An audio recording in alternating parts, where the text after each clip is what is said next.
Hi, Robin. How are you? I'm brilliant, thank you. So today we're going to get a live demo. Over to you. Okay, perfect. So let's jump into it. So I think that first we can start presenting the data sets that I use for this project of automatic detection of photovoltaic power stations using satellite imagery and deep learning.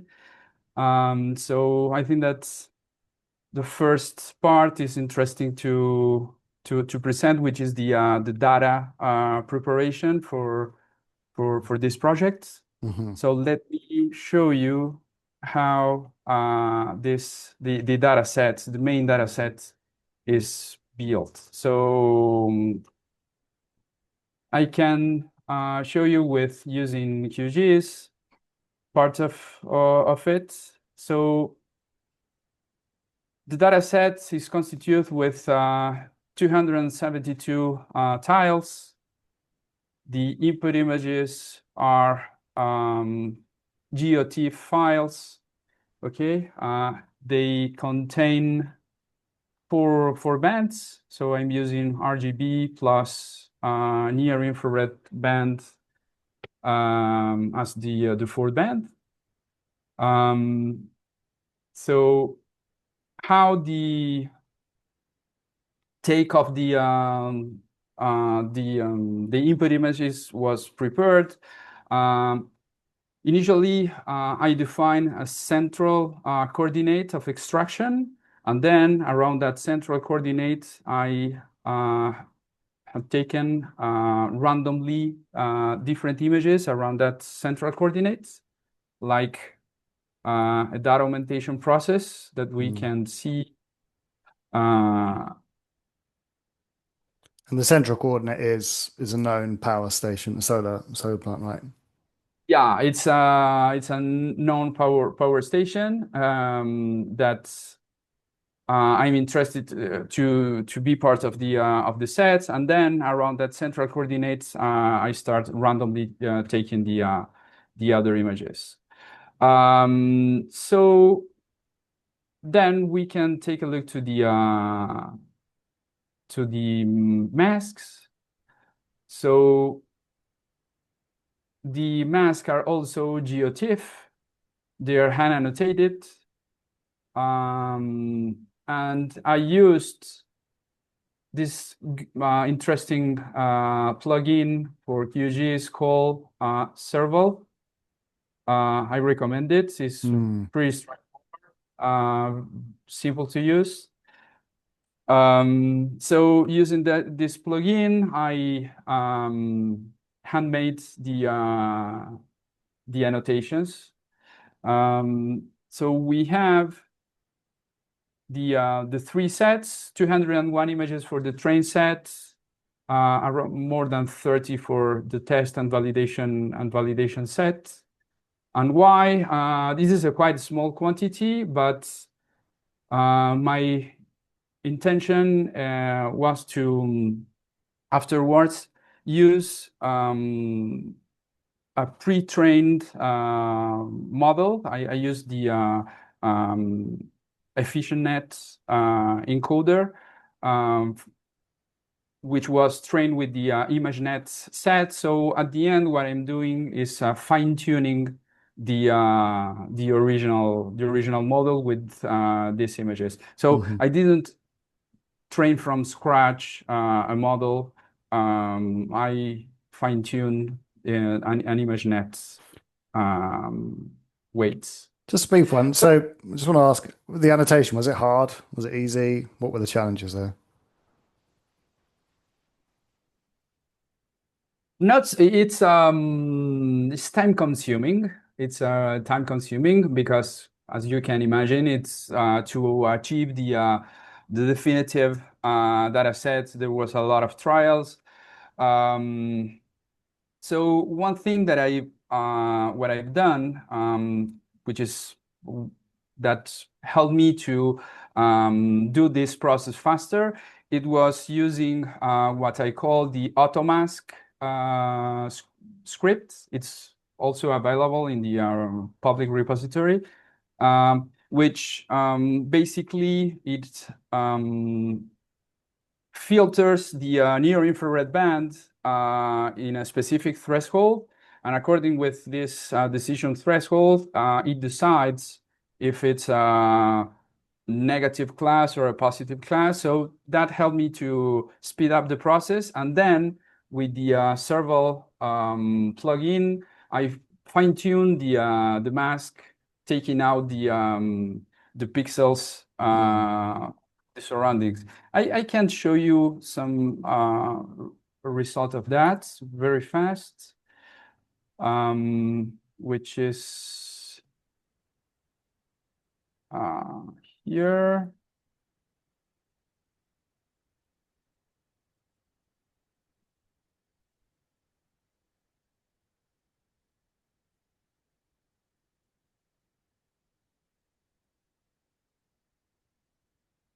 So as I mentioned, this is the near infrared band from this solar plant, and you see the distribution. It has a left peak that belongs to the all black pixels. So applying the decision threshold is easier to gain some time. So the results of some of the tiles is this one. Okay, so that speed up the process because I didn't need to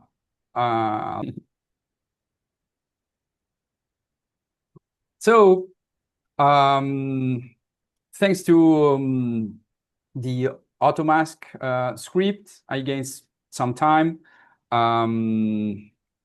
because I didn't need to position all the positive pixels, and then it's easier to set at all black the surrounding pixels. So the final tile, this is the result. So the handmade work applying this AutoMask is easier. However, I have to admit that this technique doesn't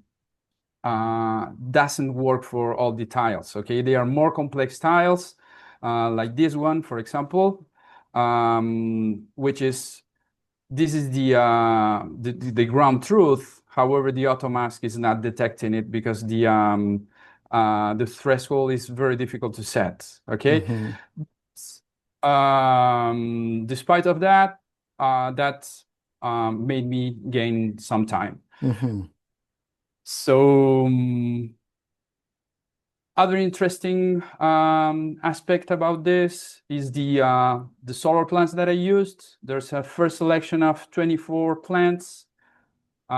These are the central coordinates, all of them in Brazil. Okay. So how the set was prepared? I didn't shuffle images from one solar plant between the three sets. No, the strategy was different. There's no intersection in terms of plants between the sets. Why? Because I wanted a pure training process, because if I shuffle the images, it won't be real, because I'm augmentating the images from each one of the plants. Then there's no intersection in terms of plants between the sets, so I divide them. So these are so big amount of images are coming from the train sets, from the validation sets. There are 2 plants, and for the test sets, other 2. And I categorize the plants because there are different surroundings. There are plants that are in urban areas. There are other plants that are on the countryside. So there are different size of plants They are very, very small. They are huge plants that we will see later on. Mm-hmm. So that was the overall process Quick for question on the that. Was it a data. random choice for the validation and test, or was there some sort of principle behind choosing particular locations for the testing? Um, the selection was not random. I select the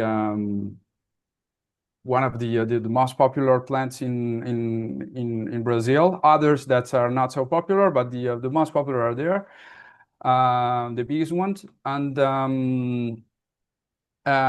then the mix of the plants, it was random depending on the category that I fixed. Okay, I didn't construct a validation set only with big plants, So I keep the balance between the categories of the plants between the three sets. Mm-hmm. Okay. So then I can start talking about the model, which is the second big part of this project. Let's jump into the Just repo. I think that just is quickly while we're on that, can you just sort of maybe tell us overall how much time you think you spent on this first part, the data set preparation and validation? okay. With the code, let's say that it took me a month. Yeah. Wow, it's quite a long time then. Yeah, coding, but because before that, I needed to select the source of data because I Hmm. had different options, but I include in the selection of the source. I Right. finally used Brazil data cubes. I experienced with others, Hmm. and so yeah, the data selection, the fetching the images. Um, I also perform over the tiles a cloud distortion treatment because they were some images charged with cloud. So Mm. I work with the time series to diminish the cloud effect. So and after that, at the very end of this that process, I start working with the masks. So Right. what I show you, it's the final step of the data Yeah. preparation. There's often little details that take a lot of time just to get right. And yeah, it can take a lot longer than you think when you start these tasks. But Yeah. do you think if you were to do it again, it'd be faster given what you've learned first time round? Yes, I think so. Mm. Yeah, definitely. I can do it faster. Mm, but I think that's 2, 3, not less than 2 weeks for this end result. I think that I can reduce the time, but not too much. Hmm. Right. Yeah. So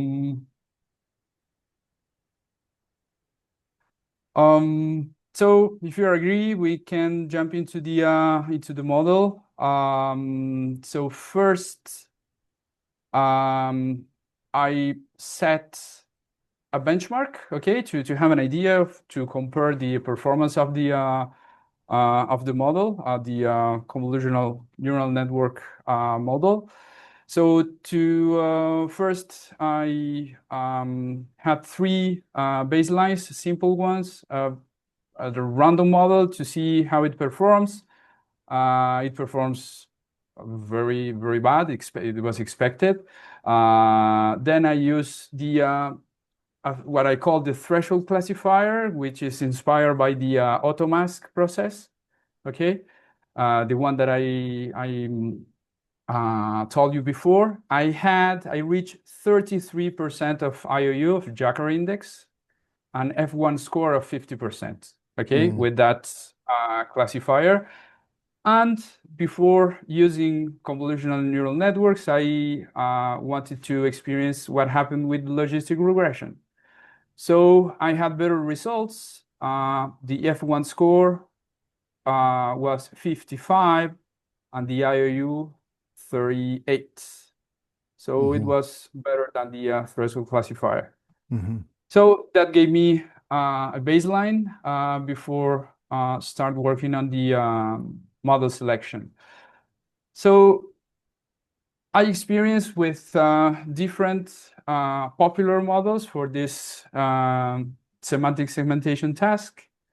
I experienced with UNet, FPN, UNet++, and PSPNet. So I benchmark them using the dataset that I show you before.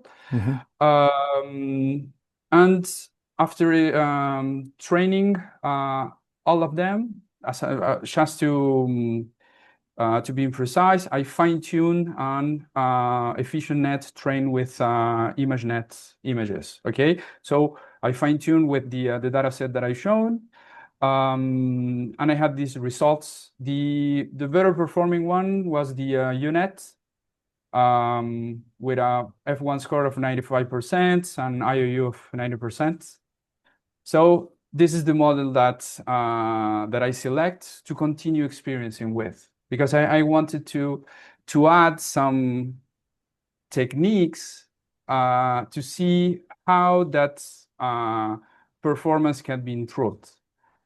So quick question on those metrics. That's for both classes, background and solar panel, or is that just for the solar panel? there's only for positive class. Yeah, only for positive class. However, in the loss function, I consider the negative class also. For my loss function, I use a weighted loss function. With one part of it, it was the Jacker index for the positive class and for the negative class, and I weighted it. Yeah, but this the benchmarks are for the positive pixels. Yeah. Sorry. And what weighting did you end up settling on for the positive class? It was 85 for the positive, 15 for the negative. Right. So a lot more weight given to detecting a solar panel because they're rarer Yeah, in the data set. I forced the model to be sharper for the positives. Yeah. Because at the end is what I wanted to detect the pixels that belong to solar cells. So afterwards, I start applying some techniques like data augmentation. I start randomly flipping the images, horizontal flip, vertical flip. And I added also the bicubic interpolation to upscale the images and see what happened. And after applying that augmentation and bicubic interpolation, I reached 94% of IOU. So I gained 4% of IOU.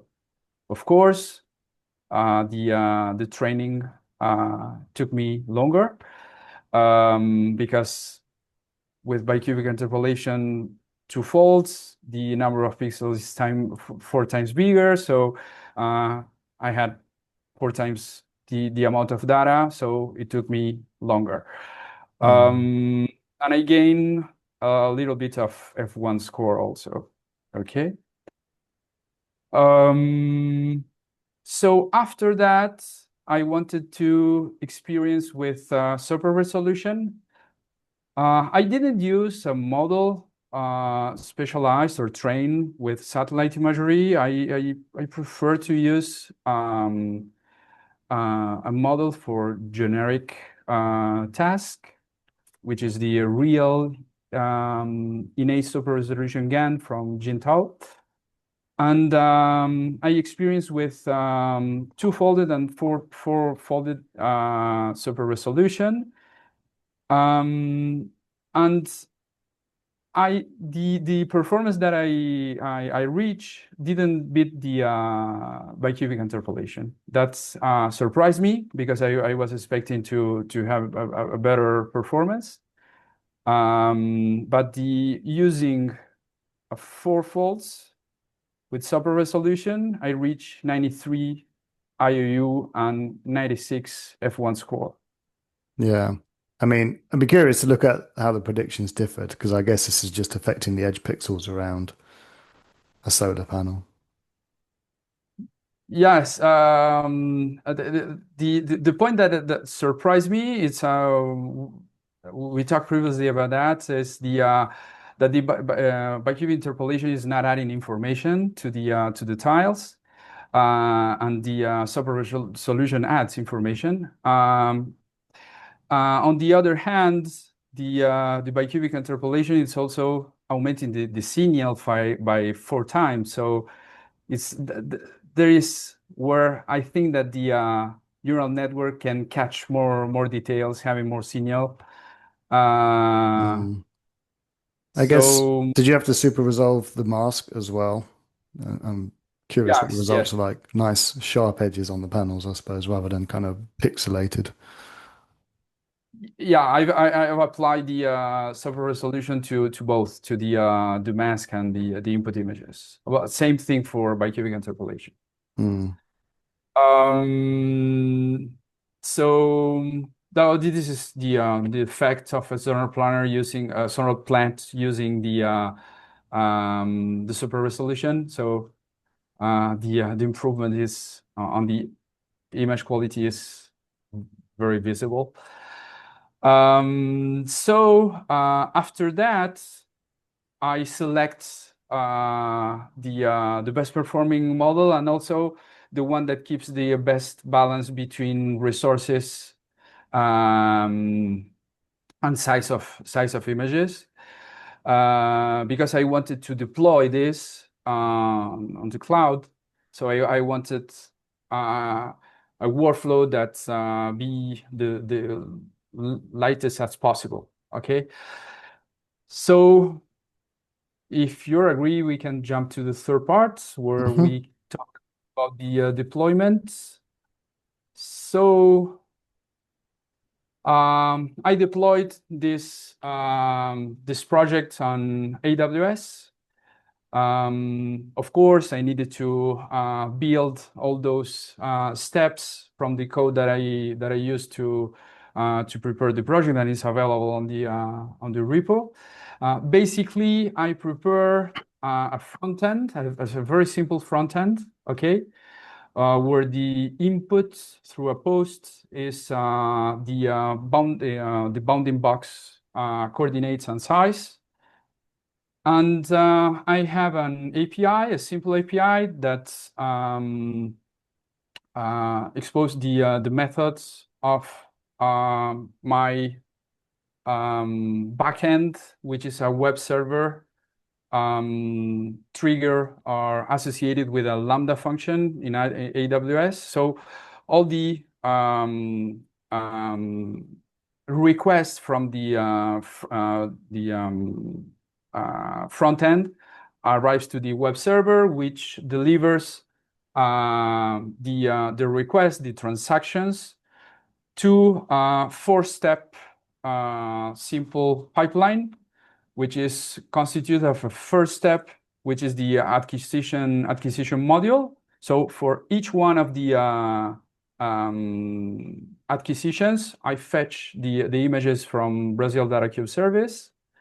Then we apply the image enhancement, which right now is a bicubic interpolation, upscales the images 4 times bigger images.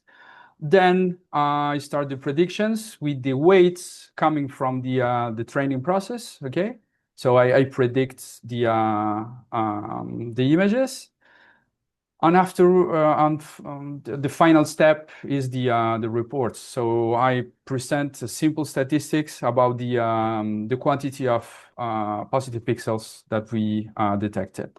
Quick question So there. You got a mixture of Lambda functions and batch jobs. Is that just because it takes longer to do the image enhancement or something?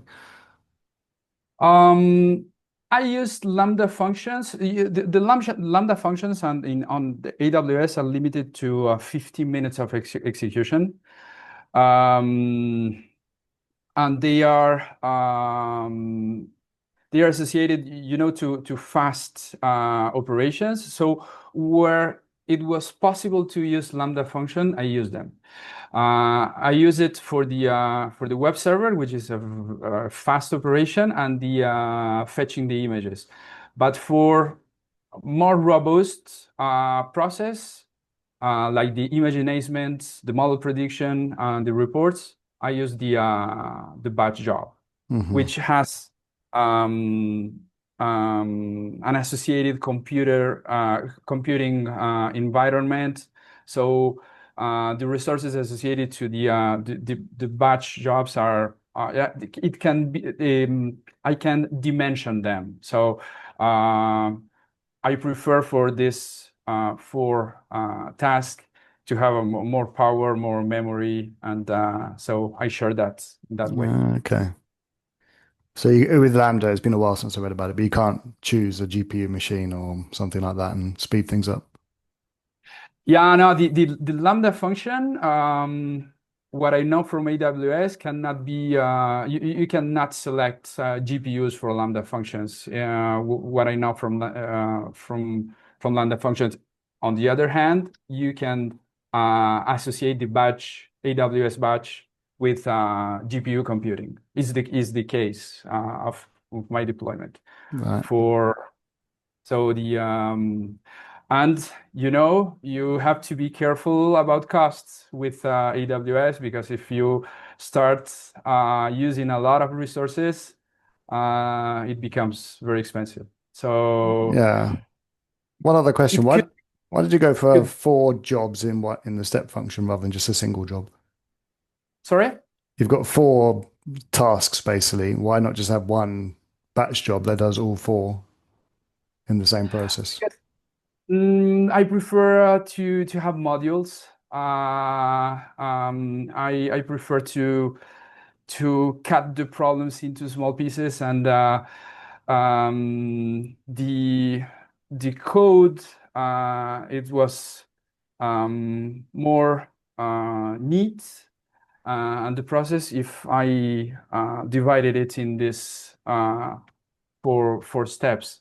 I think that if we had everything on a batch job, we can have some overflow or not a lot of visibility of what is happening inside. So between each one of the steps, I exchange the input images and the output images on S3 on the storage from AWS. So through a transaction ID that I gave to the first demand, I wrote all the images, all the input and output images for each one of the steps. So I prefer to have it in different modules. Hmm. Yeah. Hmm. Okay. So if you get a request for a new area, does the time it take depend on the size of the area or? Yeah, the size of the area it impacts the processing time. And Hmm. another thing that I'm start working on is to use to caching images, because right now I'm doing the whole process from scratch, because the intention of this project was to explore new areas with unseen images.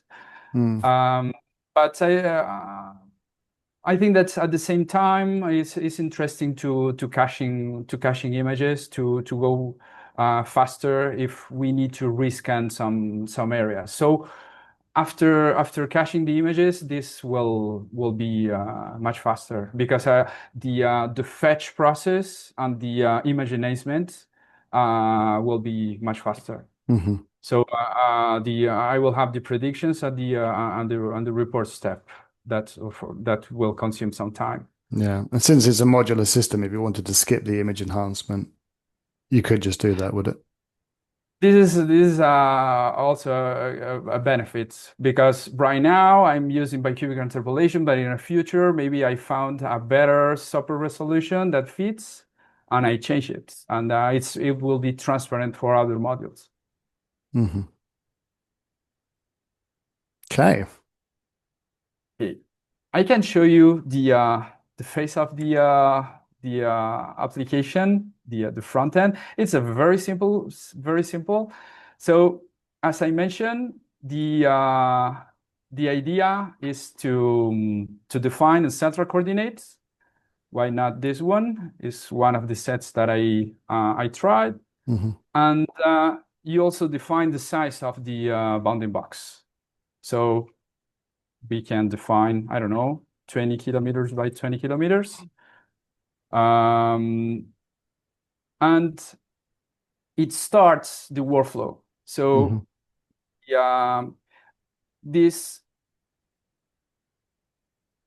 5 steps are the ones that I already presented. The Mm-hmm. backend is activated, the web service is activated, it's received the request. Now, right now, I have a log here which shows that now it's running the BDC acquisition, is fetching the images from Brazil Data Cube. So it will continue that sequence, fetching the images, the image enhancement, the inference, and the report. I have some examples that are ready to show you. So this is an extraction which was finalized. And here we can see it's a 20 kilometers by 20 kilometers extraction zone. So you can see the tiles. Each one of the tiles has the corresponding size, 256 by 256 pixels. Mm-hmm. And here we start having the predictions Mm-hmm. over here there's a big, some mid-size, let's say, solar plants. So here we have some noise, it's true. There are some false positives. And afterwards, we have some simple stats, okay, with the amount of pixels by each tile, the corresponding area, how many positive pixels were detected, and which is the area that those pixels represent. So the idea of this is afterwards we can associate this detection with time series. So we can, by difference, we can identify if in some detections the amount of solar plants increased. And at the end, at the bottom of the interface, we had a button to download all the images to our computer. So there's another extraction. So this is an extraction from an urban area. There are small plants, okay? This is a place that I know, and it matches with the plants that are deployed in that area. Here we start playing with a bigger solar plant, which is this one is Hélio Valgas in Minas Gerais state of Brazil. So it's a bigger one. This is another big solar plant. This is Pirapora, also in Minas Gerais. And you can see that it's detecting other solar plants. I double check them, and they are also solar plants. Hmm. So this is one of the biggest in Brazil. Fantastic. Those are very nice looking results. It must be very gratifying to Yeah, it is. have achieved, your overall objective, and you can start snooping on all the new solar plants in your neighborhood. That's it. Brilliant. Yeah. Well, I really appreciate you going through the whole project. It's obviously been an awful lot of work, but I think it's come together really nicely. Um, so what's next for you for this project now? Is it done? Do you have further things you want to tidy up? It never ends. I think that I have the idea of implementing the cache. Mm, Uh, Also, to implement the cache, I need to associate the cache to a tile system. I mm, was thinking to use S2, the open source project from Google, maybe, which is interesting because right now I'm not using a tile system. I just calculated the tiles from mm, the central coordinate. So I'm thinking to do that, continue improving the retraining the process, mm, building a test set from the production images to monitor the performance. mm.